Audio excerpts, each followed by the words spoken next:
Yan, hello, good morning. Kamusta po yung lahat? Haba na rin po ng buhok ko. Okay.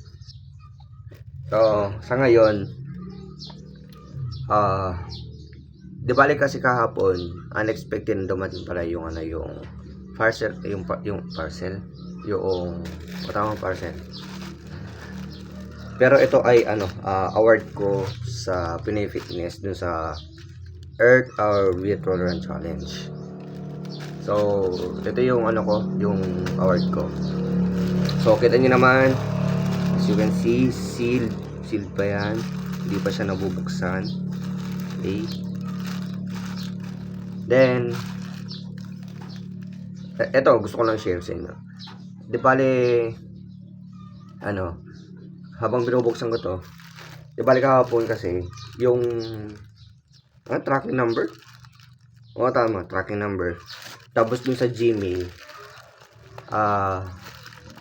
ang parang nagulat ako bakit parang na doble yung Gmail. Yung pala nagkaroon lang pala ng mistakes dun sa event name ng mail na isesend sana sa akin. So, pero yung sa tracking number, walang kaso doon. Kasi nagulat ako nung tinignan ko, parehas lang sila ng tracking number. Kaya alam ko na kung saan nagtatalo. Sa event name, sa pangalan ng event. So ito na. Kasi akala ko tuloy doble. Kaya ito dito. Kaya ayun. Akala ko tuloy madodoble. Kasi pag nadoble siya. Ito na. Pag nadoble kasi, ang mahirap niyan. Ang hirap kung paano ibalik. So ito.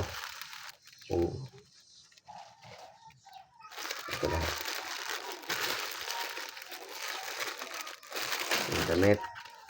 Siyempre, ito naman yung eda. So wait lang ha. Diyan lang tutok ko lang.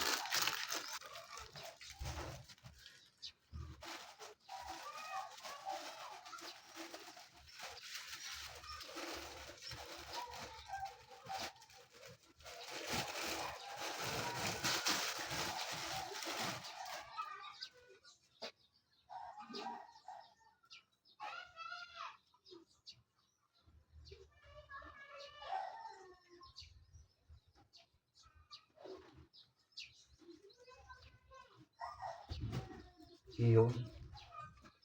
So, ito siya. Ay! Baliktad.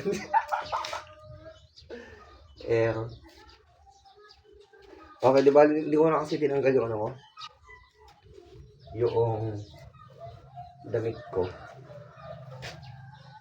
Ayan. Yung damit ko na itong damit na to. So, ito siya. So, ito yung harapan niya. Switch on habits for Earth. Kasi sa likod. Yan, basahin nyo na lang. Di ko pa kasi alam kung anong nakalagay. So, kunin ko na yung medal.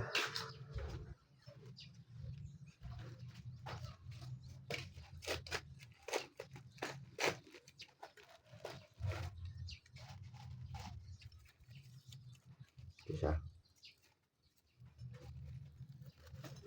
Wow! Wow, ang astig! Yang! Ganda. Earth Hour Virtual Run 2026. No boy, 60 kilometers. Tapos ito. Wow! Ang ganda. Gumagalaw yun niya. Ig.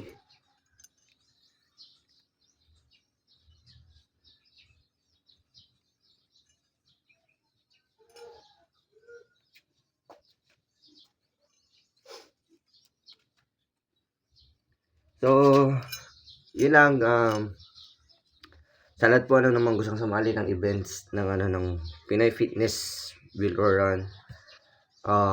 Mag-comment lang po kayo dyan sa comment section dito sa aking YouTube channel, sa aking FB page, and FB account. kung paano makasali para mag-guide ko po kayo and para ma-enjoy nyo din ang mga upcoming races pa ng Pinoy Fitness. So, yun lamang po. Maraming salamat and God bless po sa ating lahat.